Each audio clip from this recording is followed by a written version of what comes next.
I've lived 1,000 lives. I've piloted 1,000 souls. I've killed and fought at night just for another role. This is the Happy Jacks RPG podcast, a roundtable discussion that's a mix of friendship, humor, unbridled enthusiasm, and tabletop RPG topics sent in from around the world. Just for another role.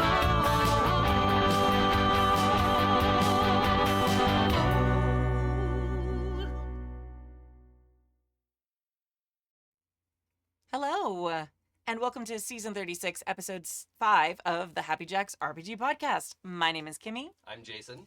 and in today's episode, Thomas from Denmark asks about being inclusive for weird problems that really try a group's patience. Charger347 shares some cool game ideas. And from the archive 2019, Steffi from Scotland wants advice on NPC crowd control. If you'd like to contribute a question or story to the show, you can email us at happyjacksrpg@gmail.com, or you can post in the mailbag channel of the Discord. And yeah, we have gone through and we have organized the Discord. So used emails are now in their own channel, and then to be used channel or email Gently used pre-owned gently emails. pre-used, yes, are in their own channel, and then missives that have yet to be used for the show are in their own.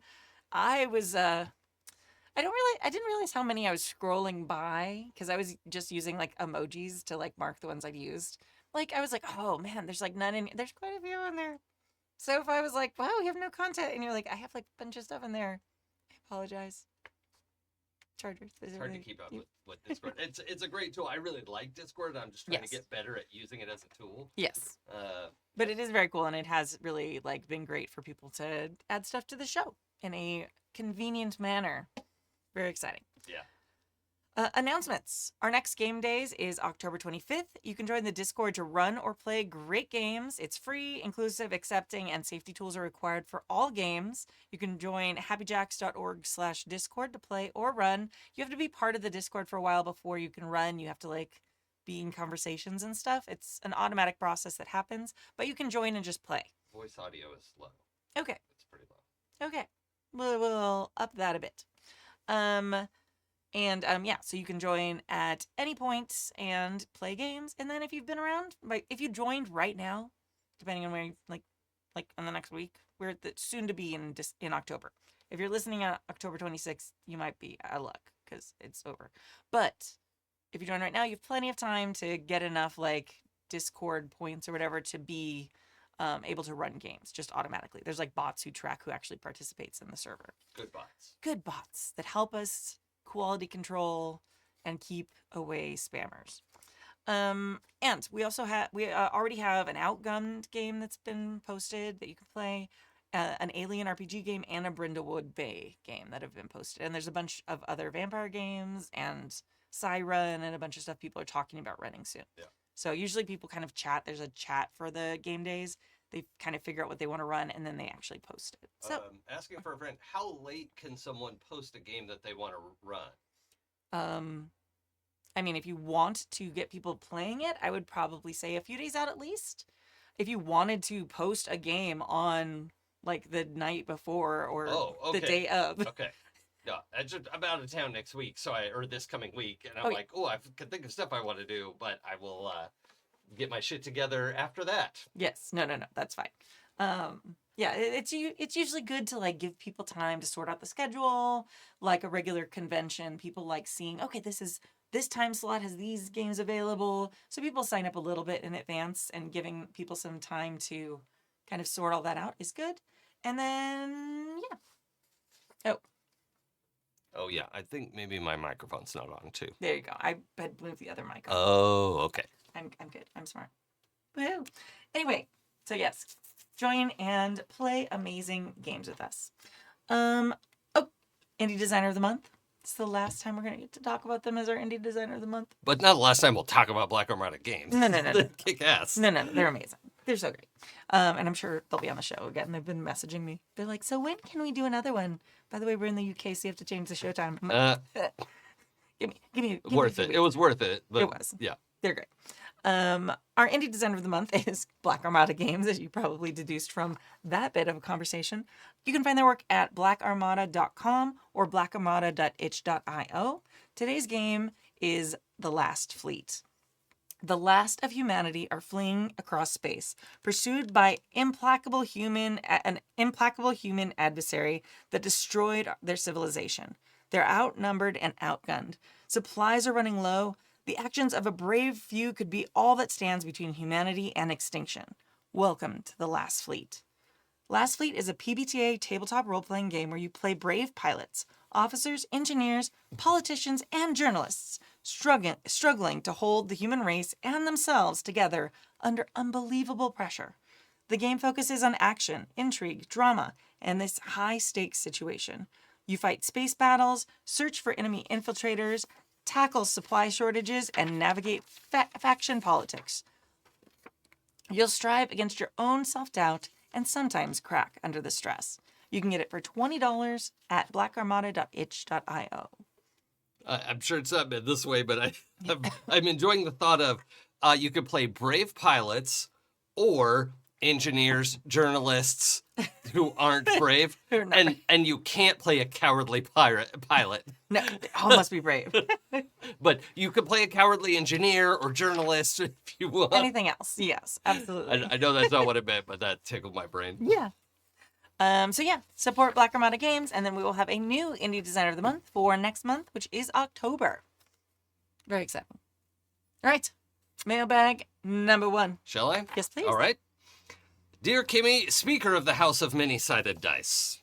I like that. I'm part of a local gaming club with over 60 members. By the way, I always like to say in the beginning, this is Thomas from Denmark. Mm-hmm. So, gaming club with over 60 members, aged anywhere from 18 to 58. This is a good range. Mm-hmm. Coming from all sorts of backgrounds and jobs. We're proud of being a friendly, easygoing, and inclusive bunch. Everyone's welcome, whether they're into crunchy rule sets, narrative-heavy games, or just here for the snacks. But every now and then we hit a snag, the weird player problem. And I don't mean the harmless kind of eccentricity that makes the hobby fun. I mean the stuff that can really test a group's patience. One player has serious body odor issues. Yes. Another, probably far out on the spectrum, tends to dominate the conversation. Oh, maybe they mean okay, all right. Mm-hmm.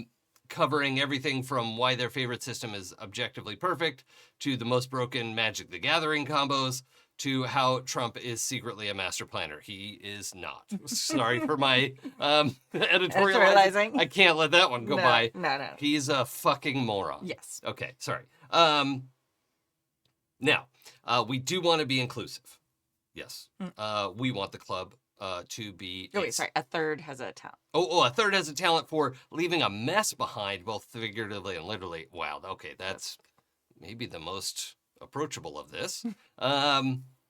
Okay. We do want to be inclusive. We want the club to be a safe, welcoming place for everyone, but surely there's a point where being that guy tips into spoiling it for everyone else. Yes, you're correct. And here's my dilemma. Yes, I know an honest adult conversation is the best place to start. But what if that conversation doesn't actually change anything? Where do you set the bar for behavior in a group that wants to stay open to all without letting one person's habits drive others away? Yours, somewhere between compassionate and exasperated, Thomas from Denmark. P.S. Skull, enjoy your beverage of choice. Oh, I need to grab a beverage. Yeah. P.P.S. All should game more, not less. Yes. Agreed. I have some immediate thoughts, actually, that just came up this summer in my internship at the library. Oh. Particularly because library is a city public space that is required to be open to everybody without question. And that includes sometimes smelly folks who don't have homes, and they're there to either sit in the air conditioning for a minute, which is permissible. That is certainly, please come in and cool off for a minute. But there are rules like you can't take a bath in the bathroom sink. That's not that's not sanitary for everybody else. and we have some facilities in Burbank that you can actually make use of. But there are rules like that, right? And we are inclusive. We want everyone to feel welcome.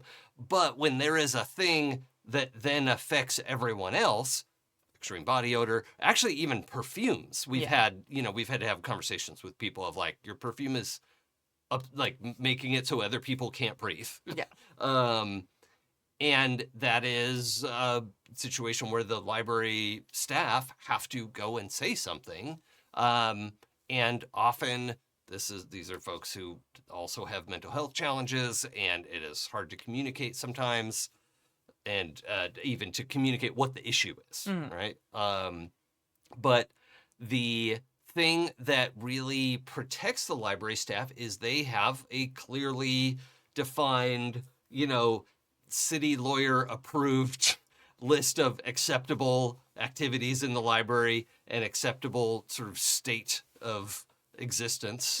Another one, a patron was noticed to have lice that could be noticed from somewhat of a distance, right?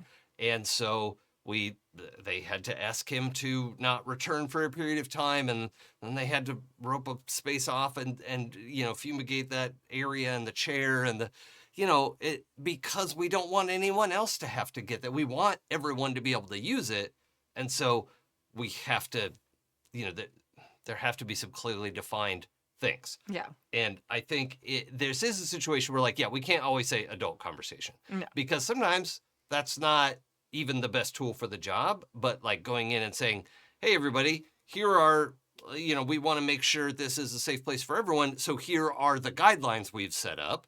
And another part of that guideline is how we will address if a guideline isn't being met. Yeah. And having a sort of club document that you can give to everybody, even between, maybe ideally you would hand it to them and then say, by the next time, please read it and then bring it back signed or whatever, right? Yeah.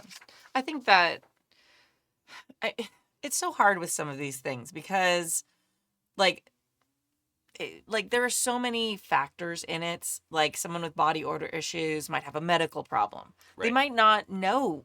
I've had family members who actually, as they age and stuff, and it's been something that's happened since COVID too, when people lost sense of smell or enough that they didn't realize how they smelled. A family member with, you were talking about the perfume. Right.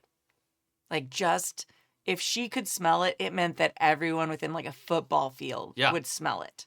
And she's like, oh, it's just really light. And I am so allergic to most perfumes. Right. And it was oh my gosh, it was just, it was so hard. And it's convincing people that there is a problem is sometimes the biggest issue because they are probably not aware of it. Right. Especially with body odor. Especially with the tendency to dominate conversations. Yeah. People like that a lot of times aren't even aware that that's a habit they have. Right. Because they're struggling with the social cues to have that conversation in the first place.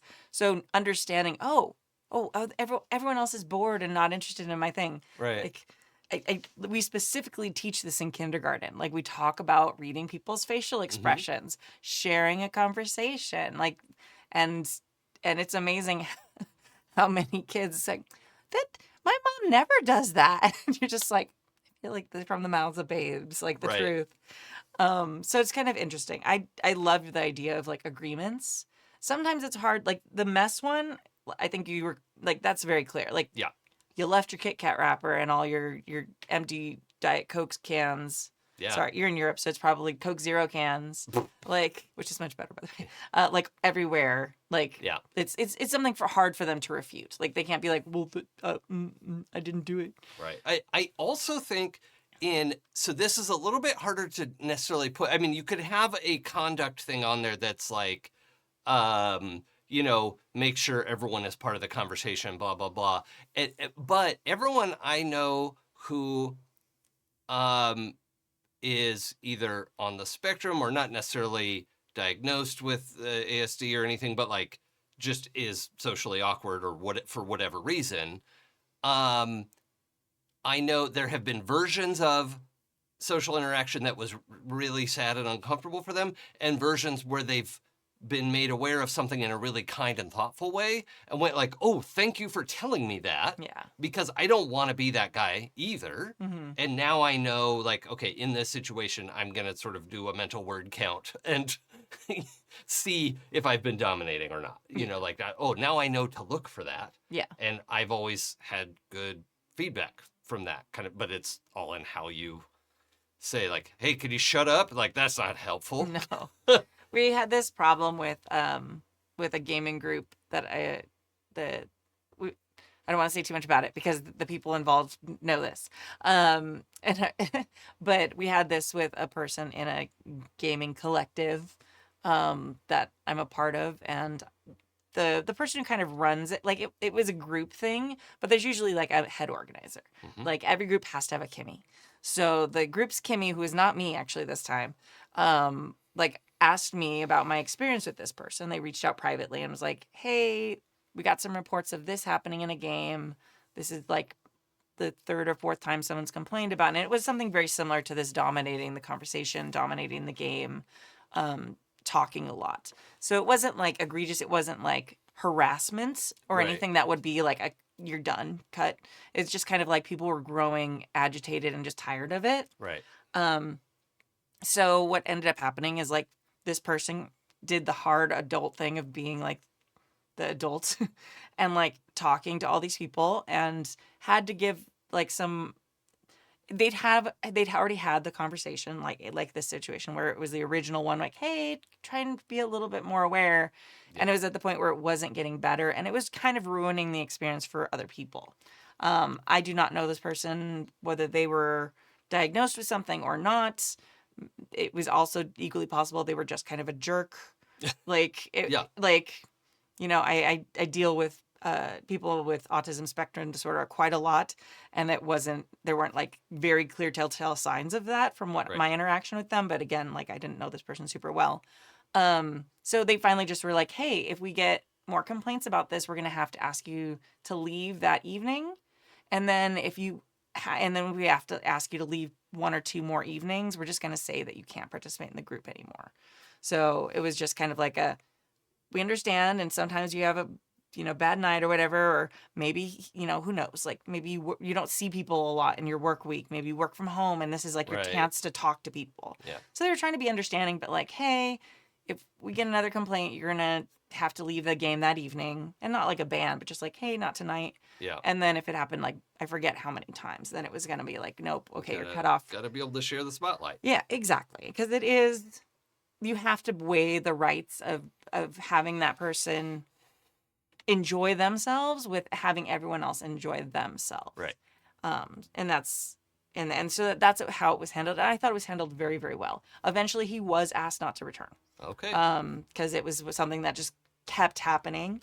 So I feel like you have the adult conversation, like, hey, we've noticed this, like you were saying, and then you actually follow that up with like, hey, this is a serious enough issue that it's causing problems for other people, Right. and to maintain this as a safe space for everyone and an enjoyable space for everyone, here are the limits. You're going to have a few more warnings and a few more chances, and specified, like the person had specified, I don't know how many they were, and then we'll be asking you not to return.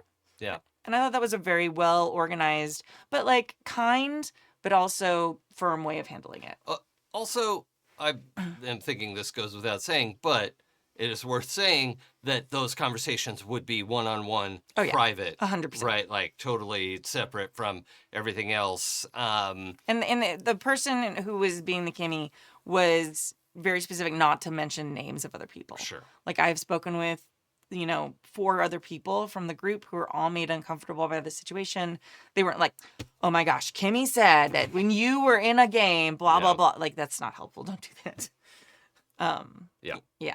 And I just want to say that let's see. So how can we address these different things? So, one, being inclusive doesn't mean include everyone no matter what, right? Just like this isn't one of your examples, but if somebody shows up who's like, hello, I'm a white supremacist, don't clip that. Yeah, I'm not joking. Yeah. But, Yeah.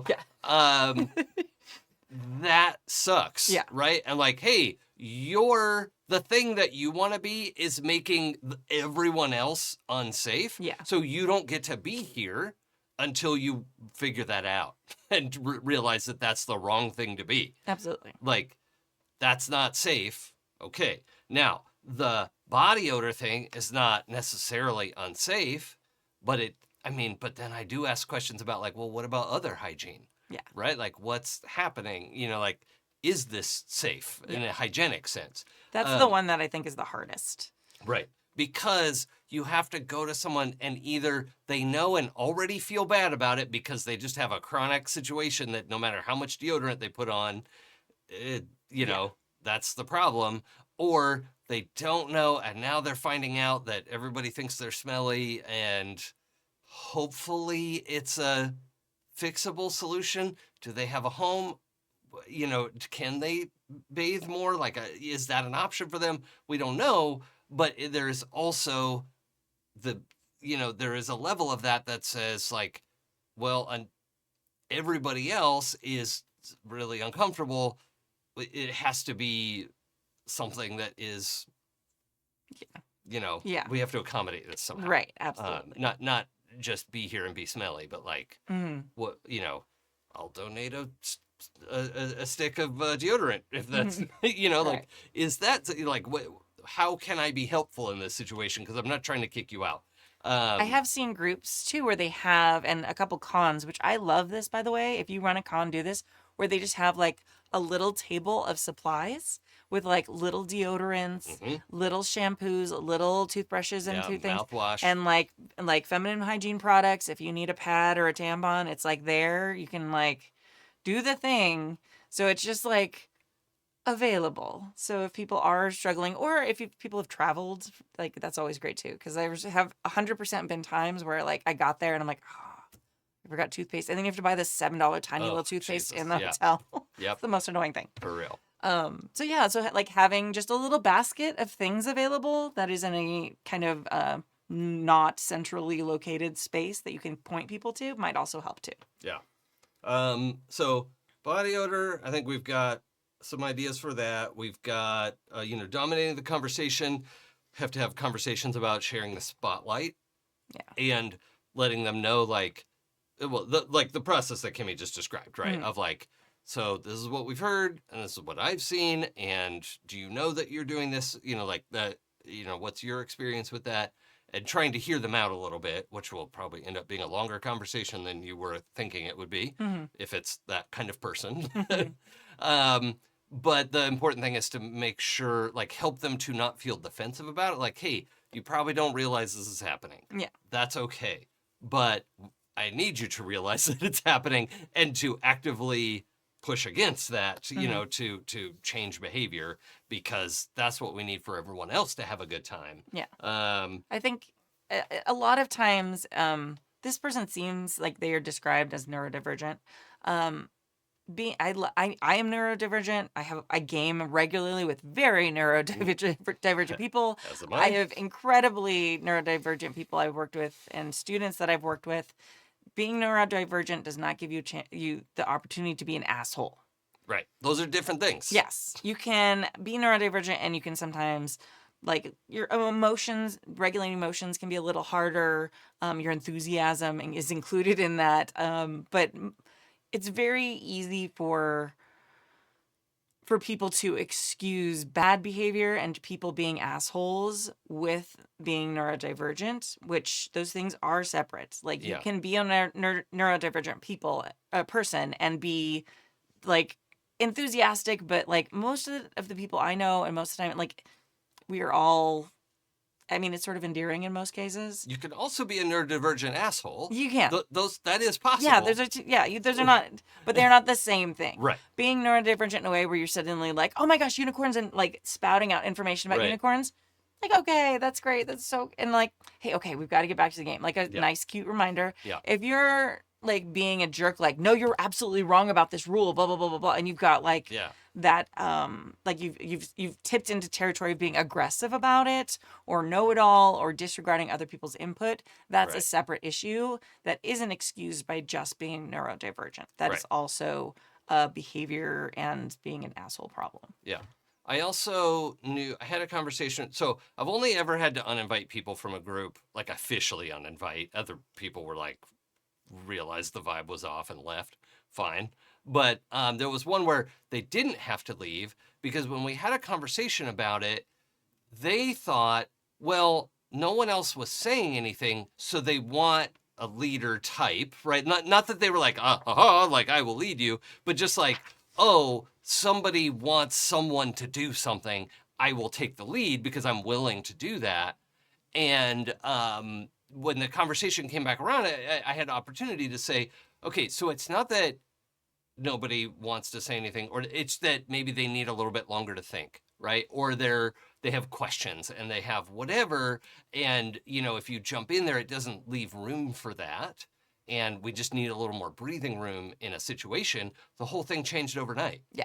And that was it. It just being made aware of that, in which everyone else at the table was sort of felt uncomfortable, like, and it wasn't so egregious that they were being an asshole about it. Was I there for that? No. This was when I lived in St. Louis. I was like, And the situations you've been there for are the more extreme editions. Yes. Because Kimmy's the problem player. That's me. I mean, you've seen it. I'm very, yeah. I am often too motherly. Yeah. But yeah, that's, the various diagnoses I've received have been a wake-up call to go like, aha, okay, I need to watch for when I'm doing this, and I need to prepare for things in this way because I read visually so much slower than everybody else, right? And, okay, so I'm not going to be mad at someone for giving us a handout at a one-shot at a convention, even though I have to sit there and read this paragraph while everyone else is reading so much more quickly. That's okay, right? I'm going to tough it out. If I know I can review a game system before I sit down at a con game, I go and look stuff up ahead of time so that I'm doing my reading and I'm not mad at everybody for not waiting for me. Yeah. Like that's not their job to accommodate, it's we want to, what was it? Like accommodate, not dominate. Like we don't need to let them dominate our situation. Look, accommodate any difference that we can. Yeah. But then there are some that require the person who needs an accommodation to meet halfway. And that's kind of what you were saying too about the, like, this is not an excuse to act like an asshole. Right. And I've had such difficult conversations a lot of times with parents of neurodivergent students where it's difficult for people who haven't worked with a large number of people who are neurodivergent to realize that. And they're like, no, when they hit me at home, it's because of their neurodivergence. And you're like, I mean, there are extreme situations where, yes, the level of need is so great. If you're talking to like very serious disabilities, that's a different situation. Right. But if you're talking about a kid who's in, for most cases, the normal general education classroom, if they're coming home and they're hitting you and they're abusive to you, then no, that's a situation where they need boundaries presented in a way that they can understand them. So the same thing works with adults who are neurodivergent too. They also can understand boundaries and situations. Sometimes they have to be explained a little more explicitly, but they are absolutely capable of working and thriving within the same boundaries, presented in a little bit different way than as everyone else at the table. Yeah.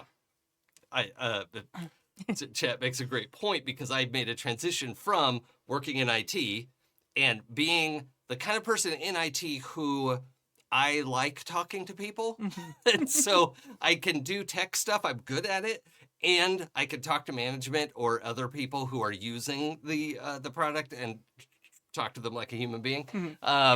Where a number of my colleagues were not comfortable doing that. And they liked that I could talk to the people, and the other people liked I could talk to, so that was my role. Yeah. And then becoming a teacher and teaching computer science and learning how to spot neurodivergence in teens and then myself. Yeah. I was like, oh, I've been training for this my whole life.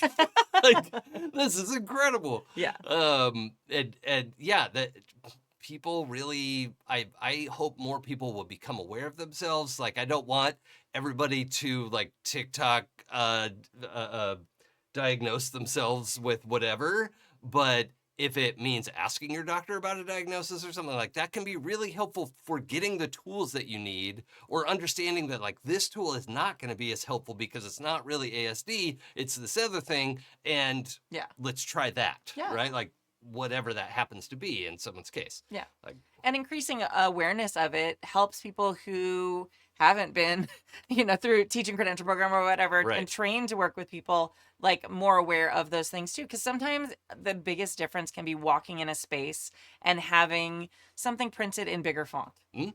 Or having the tables set up in a way that, like, it's just we're facing each other, and the group and the tables are far enough apart you're not hearing other tables, so you can focus. Like, there's all these small little details and things that can be changed. Like at Strategicon, for example, I have a really hard time, even when I'm GMing, focusing if I'm in a room with too many tables that are too loud. Yeah. My table's always the loudest table. But part of that is because my volume climbs as I'm competing with other tables around me, because Right. I'm trying to focus. And then the other tables might climb Yeah. because they're trying to compete And then with your people table. complain and- against my table, and then I'm like, hey, my table's just more fun. No, I'm just kidding. I don't say that to them. Yes, I you don't do. say- I've heard you say that. I've said it, but not to them. But like, so that's the thing. So there's always like there's a couple rooms that have fewer tables that I generally try and ask, at least at Strategicon, where I'm like, hey, friends, can I get? And they've just started putting me in those rooms now, usually. Yeah, because they don't want the complaints. They don't want the complaints. But also, it just, like, as a GM, especially when I'm jamming, it's so much easier for me to stay focused on my players if I'm not trying to filter out what they're saying through the conversations I'm picking up from other tables. And that's true probably of a lot of people, but my specific brand of ADHD is very specific, which is generally also why, like, when I run other games, I'm like, let's go out to the quiet patio where nobody's there. Yeah. So yeah, there's just small things that other people can do because awareness is growing about those things. Right. And then the asshole who's not picking up their trash. To me, that's the one that has like the least wiggle room. Like, you tell them, hey, pick up your trash. Right. Like, maybe once, like, oh, they're on the phone as they're leaving, and like I've accidentally, like, later I'm driving home, I'm like, oh my God, did I leave my Coke can here? Yeah. Oh my, and then I'm like humiliated and guilty about it for like the next week, and I Yeah. don't know if I should bring it up and apologize, or maybe I did throw it away and I just didn't remember. And then there were people who can wad up their McDonald's bag and just chuck it out the Out window. the window on the freeway. How? You're gonna get to a trash can. I did it. Okay. Yeah, but but yeah, to me that's the one that's the smallest wiggle room.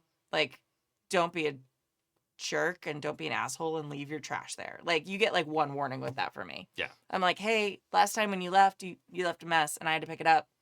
Don't let that happen again. And then if Yeah. it happens again, it's like, hey, you can't come back. Yeah. Like, don't leave trash. That's shitty. The teens and tweens that I DM for at the library every other Saturday. It's so cool. The librarian there who runs the program, she gets snacks out for everybody, and it's like good stuff, like little like Halloween size, but like Twix and Skittles, and like there's like good stuff, like not just garbage. I mean, also Jolly Ranchers, but it's not just that. I happen to like Jolly Ranchers, so whatever. But the 2 Saturdays ago, there was an absolute disaster scene that I helped clean up. Just wrappers and whatever. And so this week, she just didn't put out any treats, and they're not really supposed to bring their own stuff into the library, so they don't, and they think that there's going to be candy there. And the looks on their faces like, somebody left a mess. Like, we're gonna get them. Yeah. I'm like, yeah, this is correct. Yeah. This is the correct response. You find out who did it, and you get them. Yeah. Oh man, if you ever want to turn like a group of preteens or teens against one of their own, remove the snacks, remove any of the, and let them know it was that kid's fault. Low blood sugar and a person to blame. Yeah. I'm fine with that. Yeah, no, That's- fine, yeah. yeah. Especially for the for the greater good, like picking up your Right. bullshit trash, like Right. 100%. Yeah. Yeah, you only use this power for good. Yes. friends. Yes. Yes. Yes. and be there to remediate or mediate the outcome, because you may have to referee the situation. Yeah, but, yeah. yeah. But also, like, you should really at that age especially. Like, I was joking in chat. Like, my 5-year-old picks up her trash at lunchtime. Like, Yeah. she does. Like, my whole class of kindergartners. Like, Yeah. I got them all to clean up all their trash at the end of lunchtime. Yeah. By themselves without being prompted. And like anyone above the age of like 4.5 should be able to do that in most cases. So if you're just doing it because if you're just not doing it because you're selfish and an asshole and you think it's somebody else's job, fuck you. Should we take on the next letter? We should. Okay. Stop yelling about people leaving trash. Like the longest, most in-depth part of the email is us just so wild. littering. We It blows hate my it. mind. Okay. Mailbag number 2. Hello, Happy Jackers. Charger 347 here. Life's been life. But when the show calls for emails, we answer. Huzzah. Huzzah. I've had dozens of ideas over the years. No matter how cool I think they are, I'm probably never going to use them. So I figured, why not just use them here for content? I know Content? Content. I know none of my gaming groups listen to podcasts, or at least the podcasts I listen to. You have great taste. So even if I do eventually decide to use any of these ideas, I will share them with you all. I'm pretty sure I'm safe. Now, over a decade ago, I read a manga called Vineland Saga, a story of revenge, violence, redemption, and forgiveness. And it had an opening scene so impactful that I've been trying to rip it off with my own spin ever since. I don't know. I'm getting flashes of like images, but I don't know if I've ever read it. I don't think I've ever read it. The visual of the front oh no, I definitely have not read this. The visual of the front is the front of I'm fine. It's been a long week. Get me super drunk, everybody. I'm really not. I've been drinking I was water. giving you an out. I know. This is like the first water I've drank all week. Oh, yeah, I was gonna get a better. Yeah, get water. Let me try again. The visual of the front is masts of Viking longboats cresting a forested hill, only to have it reveal that they were being ferried by warriors carrying them up on their shoulders, to then have them shove the boats down the hill, hop in, and then ride them sliding downhill into the lake at the bottom so they could assault a lakeside keep with a dock of defenders they thought was safe from assault due to the lake's landlocked nature. And it stuck with me for over a decade. So I thought about how I could put my own spin on how to make this idea work. And it wasn't until I saw a different character from a different manga that I figured out how I wanted to spin it. One super popular manga, One Piece, has a character in it that has the magical power to alter his physiology to miniaturize and draw in people and armaments inside himself, making himself a living fortress. Oh, he could miniaturize other stuff and people and draw them. Oh, so he's like a bag of holding-ish? I guess. Okay. He's not miniaturizing himself, I think. No. Yeah, I think other things are being miniaturized into him. Yeah. I have questions, but that's okay. Combining these two ideas of a land of mobile Viking longship and a living fortress. Meat Fortress. How do you retrieve things? I'm so confused. No, it's saying don't answer that question. All right, it came to me in a fever trance with an image of the classic comic trope of a man so poor he has to wear a barrel in place of clothing. Meat Fortress. And thus, the Goblin Land pirates in control of a hill giant wearing a hollowed out boat via chain suspenders came fantastic. into fruition. Okay, this is great. Very nice. This I could picture, yes. Yes, very good. Very good. Hill giant wearing the boat, the chains of the suspenders, and the boat's his feet are sticking through, Yes. or the boat's like around his hips probably, and then he's a walking boat. Yes. Yes. That's okay. very cool. I like that. Fucking great. Amazing. Very good.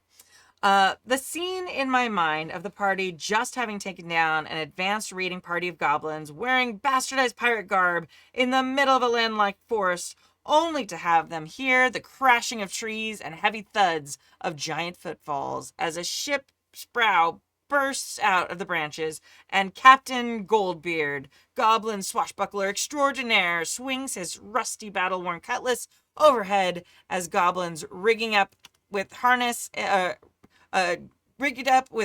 and ropes jump off the side of the boat and swoop down to make aerial attacks with sword and spears, while others on the deck rain down bolts, arrows, and Molotov cocktails. This is a really cool image. It also is a little bit Attack on Titan, right? A little bit. Of like the giants. This isn't as big as those giants, but that like stuff jumping off. Giant. Yeah. That makes sense. I like that. It's sort of like World of Warcraft meets Attack on Titan. Like I can very much see like the little like goblins and stuff in that style too.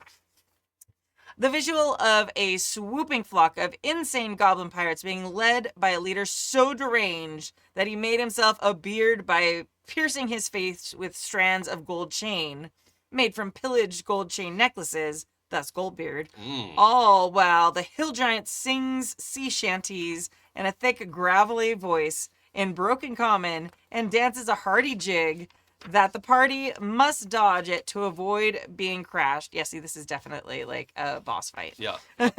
My beard doesn't fold. No. Jingle jingles. Jingle, jingle, jingle. Okay. Tickles my brain in ways I can barely describe. Hopefully you all got just as much of a kick out of hearing about it as I did coming up with it. Till next time, Jackers, drink. Charger347 on the Discord. This is very cool. Yeah. Once we got the whole picture, yes, it all came together in sharp focus. I think the big thing was like when I first read it. Okay, so it's called Vinland Saga. I read it very quickly as Vineland, so my brain immediately went to like Noir City, like Vineland in LA streets. So then it was suddenly like when it hit like Viking longboats, my brain like sort of short circuited because I was in like a whole different world. I was like, wait, what? I got it. Yeah, very good. Sorry, I'm also very tired. And, yeah. Need to drink water more often. Yeah, this is very cool. I'm pretty sure none of my players are listening or will hear this before tomorrow night. Yeah. But I love getting ideas like this. I don't know that I'm going to use this boat specifically, but it, as often happens, my best ideas come from my partner, Wendy. And she saw something I was playing and she's like, is that a lava giraffe? I was like, nope, but there's going to be some. Yes.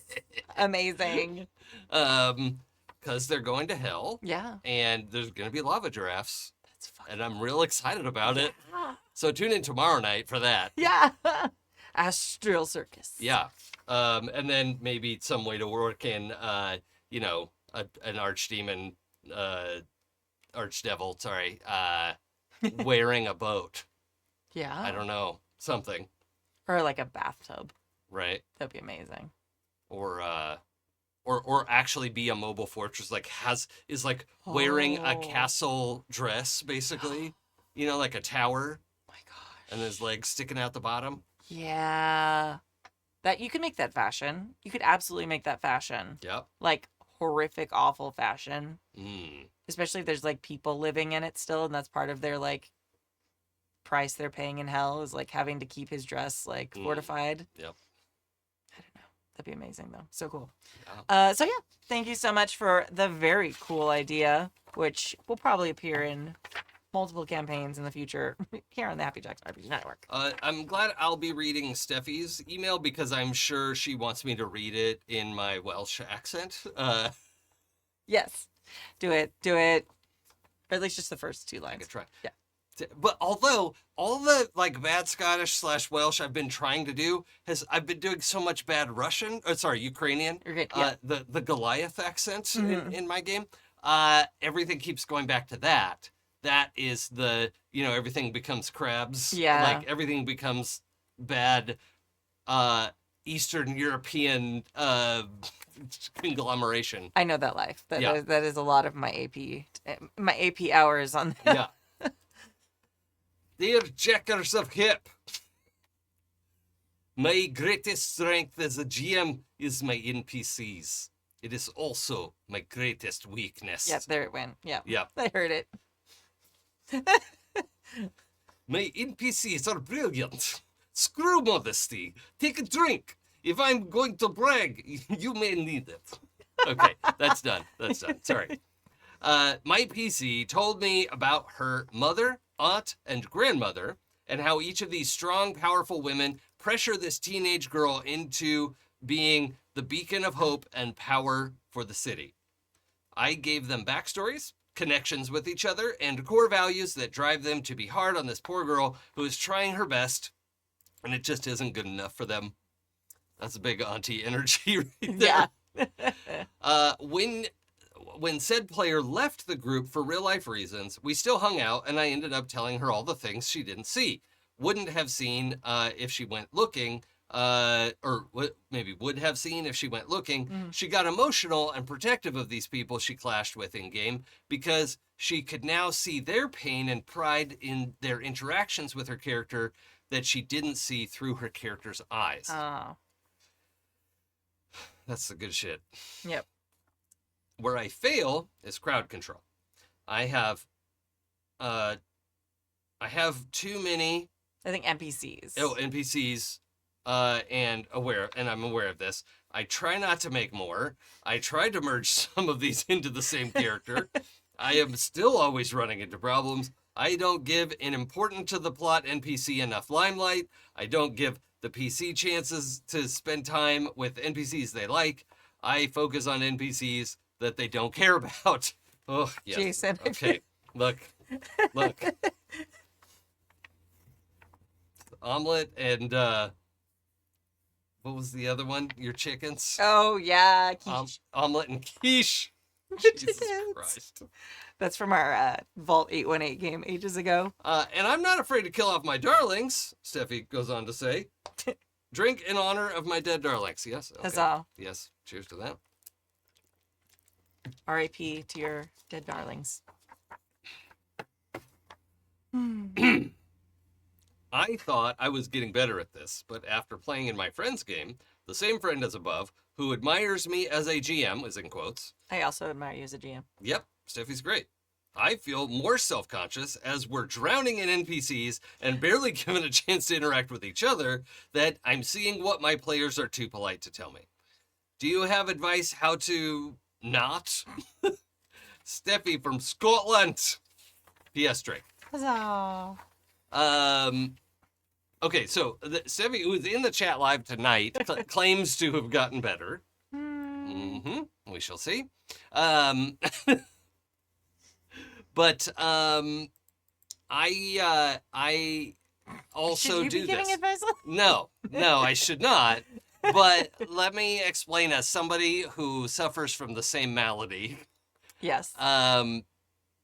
Like I've created, the Astral Circus only needed 1 or 2 NPCs, not 6. Is it only 6 still? Yeah. Okay. Yeah. I mean, there are other important NPCs in the world, but then, not my fault. Most recently, they met a very silly throwaway NPC, and in the Stars of Wishes offline, they were like, "Oh my God, this character was so great. How'd you come up with him?" I'm like, literally out of my ass crack, in the moment that I needed him, he was invented. And they're like, "He's our favorite. You must include him forever." Like, God damn it. What about all the NPCs you haven't put back in your toy box? So anyway, you'll be seeing a lot more of the Thin Man. Oh, season. yeah. Even I, not in the game, have heard copious amounts about Really? this. Yes. Okay. Multiple people have mentioned in various chats and like walking by them or just preparing Oh my God. stuff Okay. and I yeah. had no idea. Yeah, it's it's a thing. You made a friend shaped thing and they're very excited about Guess it. So, but yeah, it's I'm not the person to give advice on how to have fewer NPCs, important or not. Yeah. But here's the part that I am gonna defend. Hopefully not in a defensive way. Call me out if I get there. Okay. But the part of this that I will defend is that I don't think the GM should be as definitionally separated from player. Right? The GM is a type of player at the table, and I'm not going to get to play a character, and I don't want to end up in GM PC territory which I have done in the past, and I know that mistake, and I watch for it as close as I can. But that is my opportunity to be in the story. Yeah. Right? Or my NPCs. And so, do I have too many? Yes. Is it my opportunity to be part of the story? Also, yes. So, I try to find a balance and have fun. It's also nice for me, a forever GM, the 1,500 characters I come up with in the time it takes me to make one character. Yeah. I can be all of them. Right? Yes. That's helpful to me. And I just need to know I don't need to smoke the whole pack at once. Yeah. I can just enjoy them one at a time, and that's where I can improve. Mm-hmm. But it's the part of the game that I'm playing. Yes. Is playing those NPCs. Yeah. I also love NPCs, and I tend to have a lot of them in my games because they add a lot of flavor to the game. What I try and do with them is I think I'm good at crowd control. I don't know. Maybe it comes from having a class of kids that I have to get in line. But I try and there are very few NPCs that are mobile enough to stay with the party for an extended period of time. So they tend to be locked into locations. Even when we were doing Starscape, like you guys talked to a lot of different NPCs all over the place, but they were locked into specific places. Mine are in the conveyance of travel. Yes, no, don't do that. I very specifically, there were a couple times you tried to get an NPC onto the ship with you, and it's like, oh no, I have this very important thing that I must do. And when you kind of think up the NPC, think of a reason they can't. And then, or having, if they are coming there, have an exit strategy already, or have them have an excuse why they have to leave. That was one of the biggest things in my One Ring campaign, Unsung Tales, because they are traveling, but it's not like a spaceship. Like in Outrunners, it's like, oh, if you didn't get on the ship, you can't go with them. Like that's just how space works. It's not like, oh, when you ride along with us along this road for a small bit of time, and it's like, okay. So some people would join them, but they would be like, I have to make it to this event in Bree at this time, so I have to keep going, or whatever it was. So having a somewhat graceful exit that is NPC driven rather than players driven. So it also kind of makes it kind of like these sweet moments where they met with this elf who was traveling to go and make her journey to the Undying Lands. They had one campfire evening with her, hanging out and singing songs and hearing her stories. And it was this beautiful, brief little candle moment. And then she went on and she never came back in the campaign ever. So because she had a place to go. This was one of the most important things of her life. So having that type of story, even if you're coming up with them out of your butt crack, having that already planned or coming up with it on the fly, why they have to leave themselves, kind of helps manage the number of active NPCs that the players can interact with at any time. Retroactively add the reason they need to stay with the party, right? Yes. No, that's not the same as what you're saying. I mean, for some of them, yeah. If they find an NPC important enough to go back to the location where you planted them, because they should be like little plants.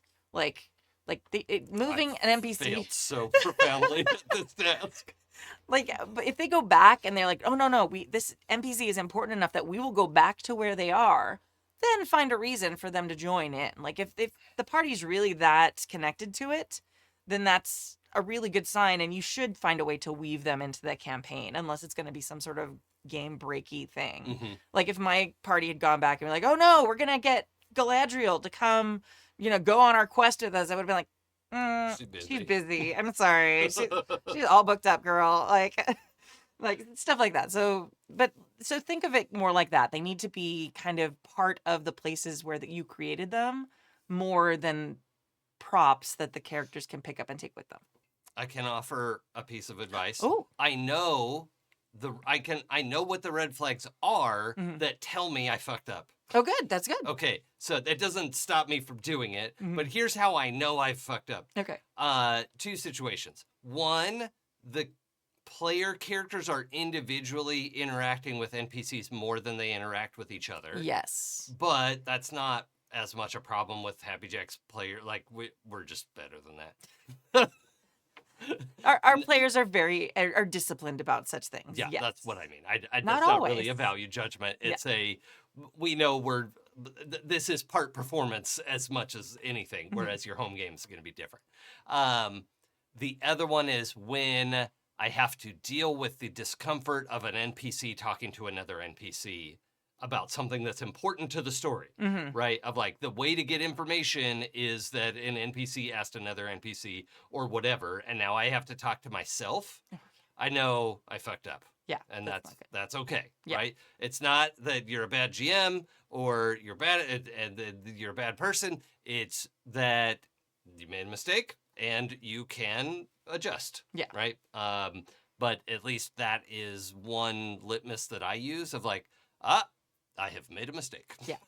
There are very few situations where that should happen, and the only one I've run into that is actually legitimate is if like the party's spying on someone, Right. and then don't act it out. It's just awkward. Right. Just explain Yeah, what they're talking you about. hear them talk about the way to sneak into the castle or whatever it is they're looking for. Yeah, so that way it's like narrated more than like you being in a scene with yourself. Yeah. Like, yeah. Yeah, the trick comes in when I like the particular challenge that I have and why it has happened in Astral Circus, for instance, and also happened in the superhero campaign I ran 2 years ago. Was Pinnacles. Yeah, Thank you. it's okay. The party were like part of an organization of which they were not the top. Yeah. Right? Like they had a boss. Yeah. And they had to get some guidance. And then sometimes that person needs to try, like, so when you're just a traveling group and they've made up their own rules and they've made their own goal and they're going somewhere together, that's better, or it's going to happen less often. And so now my goal in Astral Circus, if we have more seasons, and what I've tried to do this season is as quickly as possible, have the circus as their home base and get them away as quickly as possible to go do something else. But it's nice to have that concept of home waiting for them. Yeah. And it gives a feeling of like they're not just unmoored wandering adventurers. Yeah. They have a place to go back to. And it's not, some random stronghold or whatever. It's the people of that place that matter. Yeah. And that's, you don't want to underdo it with your NPCs because people are what matter. It's cool if somebody has a 4-poster bed and a huge bedroom in their castle or whatever, but what does the butler do all day? Yeah. Right? Like, what does the groundskeeper do? Yeah. Like, that's cool shit. And chef has been waiting to make your favorite dish for ages, all this time, stuff like that, or the neighbors or whatever. Don't short that because that's good stuff. My strategy generally for when Bree is a good example of this, like when my party was getting to a town where we had, I swear, I had at least 10 different NPCs that lived in Bree when we went there, because Sam alone had their mother and grandmother in their house. Yeah. And like there's just like this copious amount when you have a town, especially for a long running campaign or for a location, like you said, that's like their home base. They keep coming back to it. They send people there as they go, and they're like, hey, we just saved you. If you go back to Bree, you can meet up with, my mom, and they'll save you, and they'll help heal you or teach you how to do this thing. So we just kind of kept piling up the NPCs in Bree. And NPC Pokemon. Yeah, it really was. But having like really like organizing how you do scenes in a town like that, instead of having them like just wander in and explaining, you walk down the street of Bree, okay, where are you gonna go? Just ahead of time, like, okay, you're getting back to Bree, what do you each want to do? And giving each player like a scene. And so there are times like in those moments where the party kind of splits up in their home base, you are going to have more individual scenes where people are just interacting with NPCs, but it's in a very controlled, kind of different way. It's sort of like there's a term for it, and I can't remember. It like flew out of my brain the minute I said. But like in Night Witches, for example, there's a couple games that have like a daytime and then a nighttime mechanic. Oh, like an interim. Or yeah. Like it's like, so it's not a strategy. It is built into some games, kind of like the chill out relaxing home, whatever phase of a lot of games have it built in. But each person gets their scene with their NPCs or where they wanted to go or whatever they wanted to do. And then I sort of like, okay, bring them back together. Okay, children, come this way.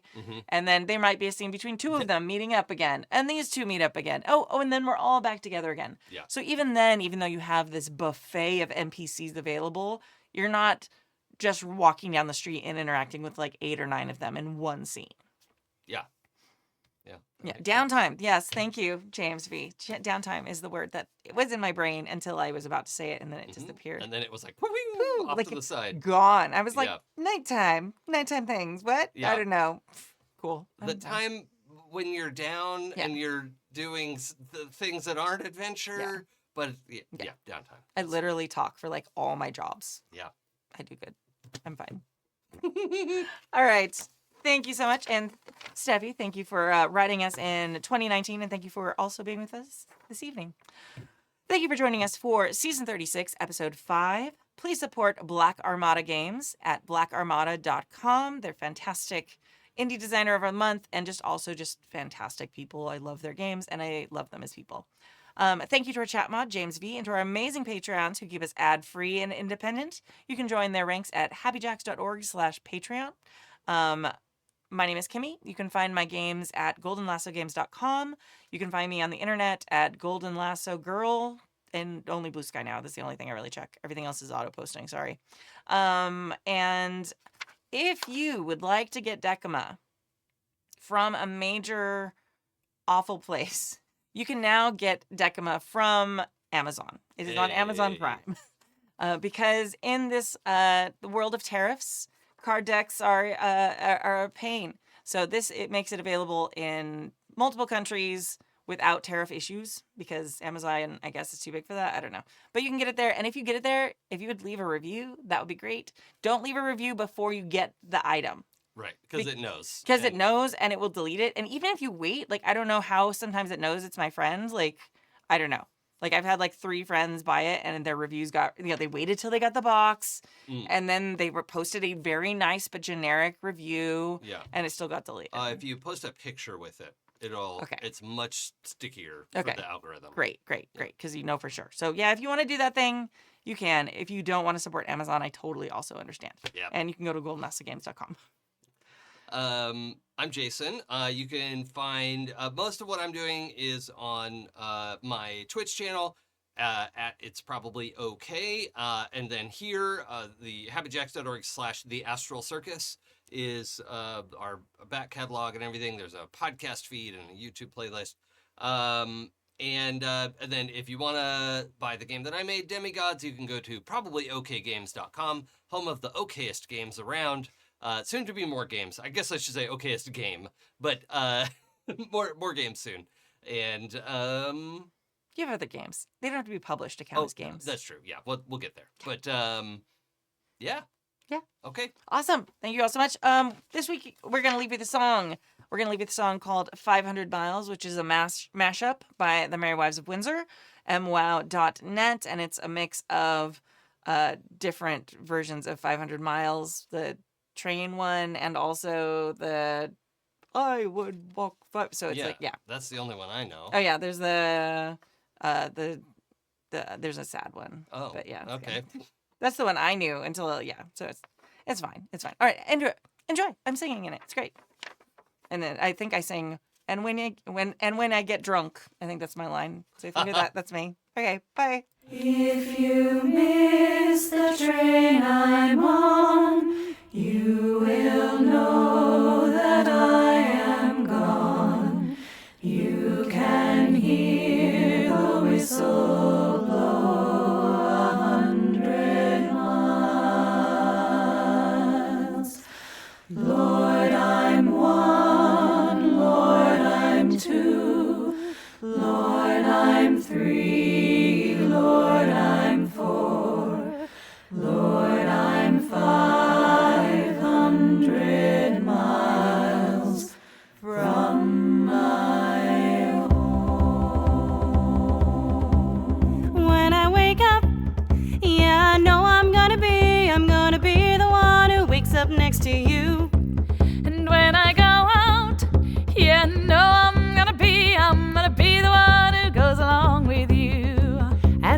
get drunk, yeah, I know I'm gonna be the one who gets drunk next to you.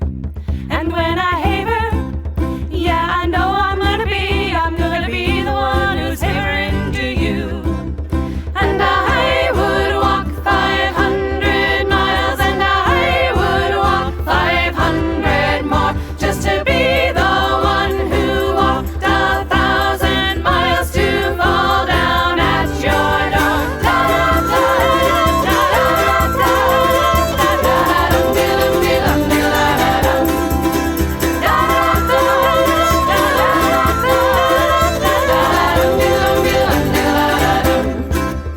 When I'm working, yeah, I know I'm gonna be the one who's working hard for you. Not sure. And when the money comes in from the work I do, I'll pass almost every penny on to you. Not a penny